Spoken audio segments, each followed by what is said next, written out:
आँखें।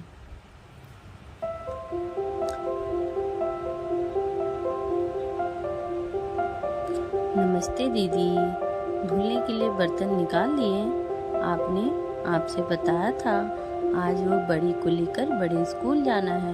दरवाजे से अंदर आते हुए झाड़ू पोछा बर्तन करने वाली रमा ने घर की मालकिन सुधा से पूछा। हाँ हाँ, याद है, निकाल कर रखे हैं सिंक में। ये तेरे साथ कौन है? रमा के साथ आई एक लड़की को देखकर सुधा ने शक भरी नजरें लिए पूछा।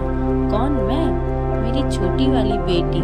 आज इसकी छुट्टी थी, मैंने कहा कि साथ चल, कुछ काम में हाथ बटाना। वैसे भी आज काम जल्दी निपटाने हैं। मुस्कुराते हुए रमा बोली, अच्छा ठीक है, तुम बर्तन साफ कर दो और इससे अंदर वाले कमरे में सफाई करवा देना। सुधा ने थोड़ा सा मुंह बनाकर कहा। अंजू, जा तू अंदर जाकर कमरा साफ कर दे। रमा सामने कमरे की ओर इशारा करते हुए बोली। थोड़ी देर में ही दोनों अपने काम निपटा कर चली गई। कुछ ही देर में मोहन फैक्ट्री जाने के बाद नहा कर निकला और कमरे में जाकर तैयार होने लगा।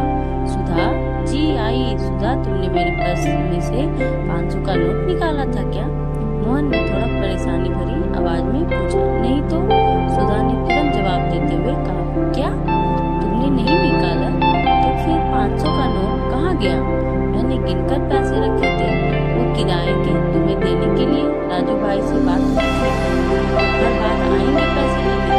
शाम को गिनकर रखे थे, अगर अब गिने तो 500 रुपए कम है। कमरे में कोई आया था क्या?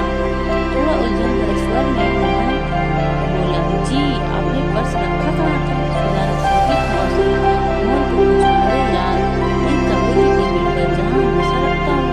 मोहन ने जैसे ही ये सब कहे, सुधा का ध्यान एकदम से रमा की बेटी पर गया। ओह, तो मतलब इसलिए लाई थी अपने साथ लड़की को। ये छोटे लोग भी ना अच्छा खासा घर देखो और मार दो हाथ। इन पर चाहे जितना उपकार करते रहो, मगर मौका मिलते ही अपने जात दिखाई देते हैं। अभी परसों ही अपनी वेडिंग एनिवर्सरी पर एक पुरानी साड़ी और डिनर सेट दिया था मैंने।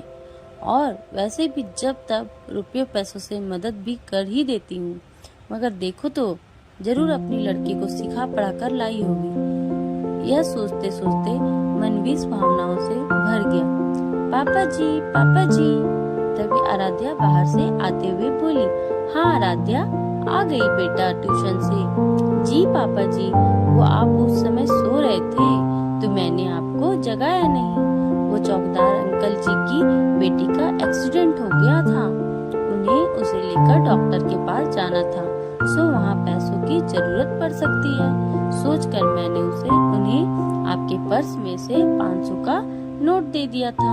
मम्मी उस वक्त नहाने चली गई थी, तो मैंने सोचा कर बता दूंगी। मैंने सही किया ना पापा? उस वक्त जितनी देर होती तो उतनी गार्ड अंकल की बेटी की तबीयत खराब हो जाती। मोहन ने तुरंत आगे बढ़कर आराध्या को गले लगाकर कहा। तुमने बहुत अच्छा किया बेटा, शाबाश।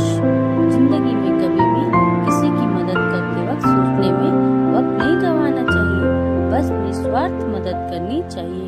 हमारे दादाजी यही कहते थे और करते थे। आज तुमने उनके संस्कारों को आगे बढ़ाया है बेटा, मैं तुम्हारे इस काम से बहुत खुश हूँ। कहकर मोहन ने अपनी बेटी आराध्या को चूम लिया। यह सुनते ही सुधा भी बेहद खुश हो गई, मगर